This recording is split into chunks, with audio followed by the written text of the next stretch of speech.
Unbelievable what-ifs that could have changed the NFL forever as a result of the butterfly effect. Just one different play or decision could have changed the entire landscape of the NFL. Whether it be a player signing with a different team in free agency, an injury not occurring, one play going a different way, or a team choosing to draft a different player, just one change to any of these could have had major effects on the league. Today, we will break down unbelievable what-ifs that could have changed the NFL forever. Up first is a contract extension that was never offered that could have solidified the greatest dynasty in NFL history. 1. What if the San Francisco 49ers would have given Deion Sanders a contract extension? Deion Sanders would go down as one of, if not the best cornerback in NFL history.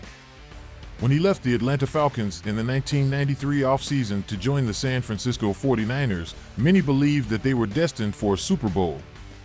On the offensive side of the ball, the team had future Hall of Famer Steve Young under center and arguably the best wide receiver in Jerry Rice as his #1 target. The 49ers defense was already nothing to scoff at with all-pro talent already on the roster in Dana Stubblefield and Merton Hands. However, the addition of Sanders put the team over the top. Sanders would thrive as the focal point of the defense, making a Pro Bowl appearance, a spot on the All-Pro First Team, bringing home the Defensive Player of the Year award, and even finishing third in MVP voting. They would go on to dominate in the playoffs, taking down the Chicago Bears in the divisional round by a final score of 44-15, the Dallas Cowboys in the NFC Championship by a score of 38-28, setting up a trip to the Super Bowl matching them up against the San Diego Chargers. However, the 49ers would steamroll their way to a Super Bowl title, winning the game by a final score of 49-26. When hosting a Q&A on Twitter in 2016, Sanders was asked about the best team that he was ever on during his illustrious NFL career. He gave a simple response saying, 94 49ers number 21 questions. Shockingly, the 49ers front office would fail to offer Sanders a contract extension even after coming off of a season in which he won the Defensive Player of the Year award. Sanders was also caught off guard by this and seemingly was ready to run it back in San Francisco the following season. When speaking about why he did not return to a team that likely was primed for another Super Bowl run, he said, "I was never offered a contract.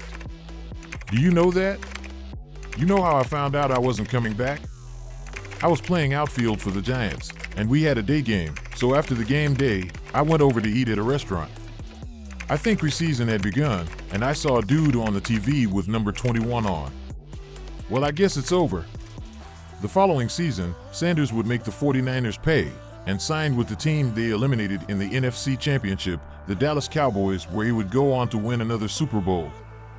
Had San Francisco ran it back with Sanders on the roster, there is no reason as to why they could not have gone on to dominate the remainder of the 1990s. Along with this, with Sanders having a close relationship with Jerry Rice, it could be argued that he would have never left the team if Deion would have been there to mend the situation. Up next is one game that left what would have been the most impressive feat on Tom Brady's resume missing. 2. What if the New England Patriots could have gone 19-0? Tom Brady retired from the league in 2022 with absolutely nothing left to prove. He was undeniably the GOAT, and we likely will never see a player that will accomplish everything he did.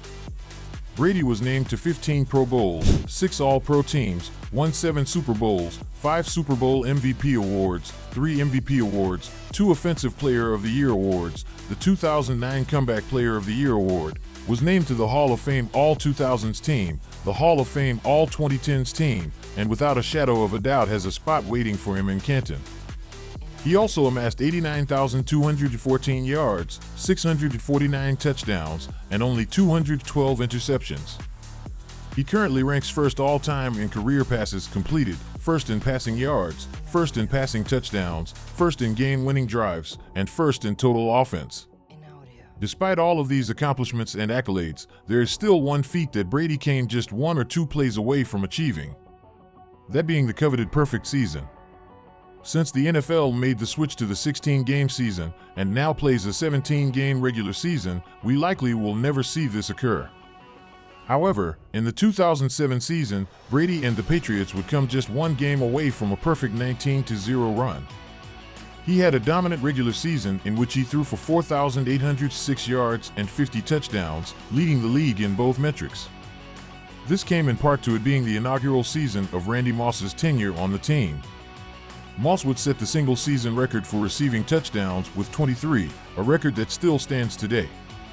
They would continue their run through the postseason, taking down the Jacksonville Jaguars in the divisional round 31-20, the San Diego Chargers in the AFC Championship 21-12, matching them up with the New York Giants in the Super Bowl.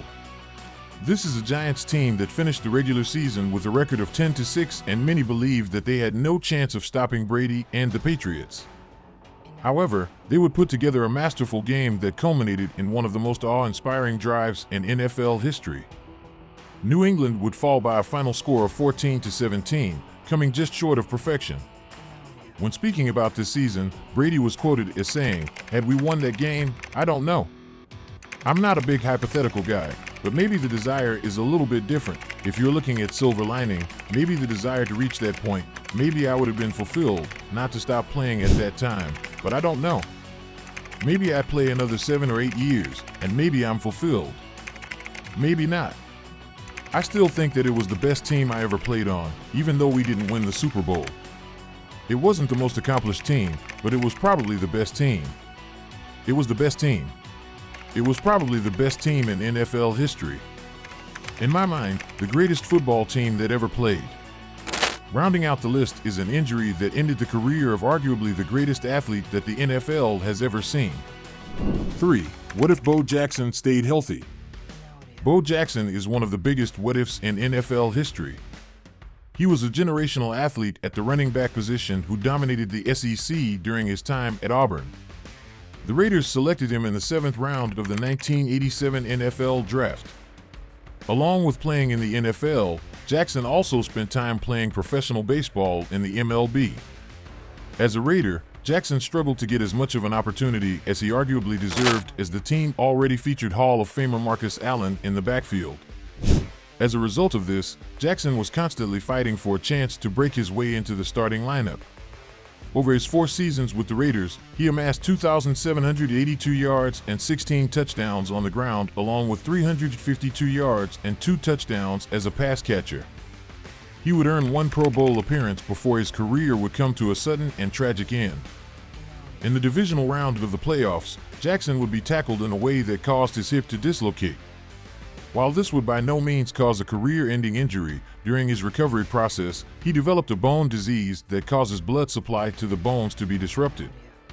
As a result of this, he was forced to retire from the NFL at only 28 years old, just months after earning his first Pro Bowl nod. Had Jackson been able to continue his career, there is a chance that he would have continued to see an increased role in Oakland or signed with a new team where he could have been a lead back. His athletic ability is undeniable, and many look to him or Deion Sanders as the 2 greatest athletes in league history, as they both went pro in both football and baseball.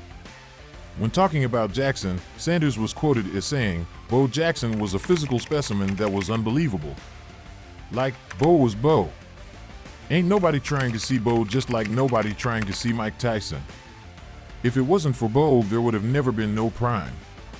Bo paved the way to allow for these types of things, like playing in 2 leagues, to happen.